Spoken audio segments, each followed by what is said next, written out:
റോമർക്ക് അപ്പോസ്തലനായ പൗലോസ് എഴുതിയ ലേഖനം അധ്യായം 1 വാക്യങ്ങൾ 5-6.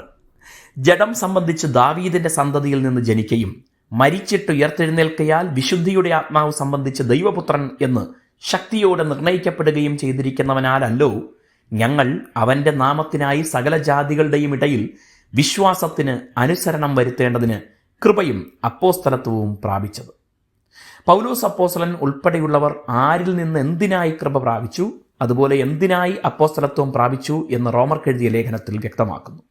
അപ്പോസ്തലനായ പൗലോസിന്റെ മാസ്റ്റർ പീസ് എന്ന് വിശേഷിപ്പിക്കാവുന്ന റോമാലേഖനത്തിൽ അത്യധികം ആധികാരികമായി പുതിയ നിയമസഭയുടെ രക്ഷയുടെ ഉപദേശങ്ങൾ രേഖപ്പെടുത്തുമ്പോൾ തൻ്റെ ശുശ്രൂഷയുടെ ആധികാരികത കൂടെ ആദ്യമേ വ്യക്തമാക്കുകയാണിവിടെ. ഏതെങ്കിലും മനുഷ്യരുടെ ഇഷ്ടമോ താല്പര്യങ്ങളോ അല്ല ഈ ശുശ്രൂഷയ്ക്ക് കാരണക്കാരൻ എന്ന മറുവശം കൂടെ ഈ വാക്യത്തിനുണ്ട്. യേശുക്രിസ്തുവിൻ്റെ മനുഷ്യത്വം, ദൈവത്വം എന്നിവ ഒരേ വാക്യത്തിൽ അപ്പോസ്തലൻ തെളിയിച്ചിരിക്കുന്നത് നോക്കുക. യേശു ഒരേ സമയം പൂർണ്ണ മനുഷ്യനും അതേസമയം പൂർണ്ണ ദൈവവുമാണെന്ന് സമർത്ഥിച്ചിരിക്കുന്നു.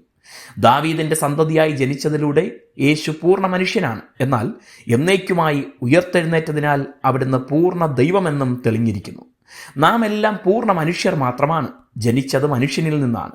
നാം ഒരിക്കൽ ഉയർത്തെഴുന്നേൽക്കുകയും ചെയ്യും.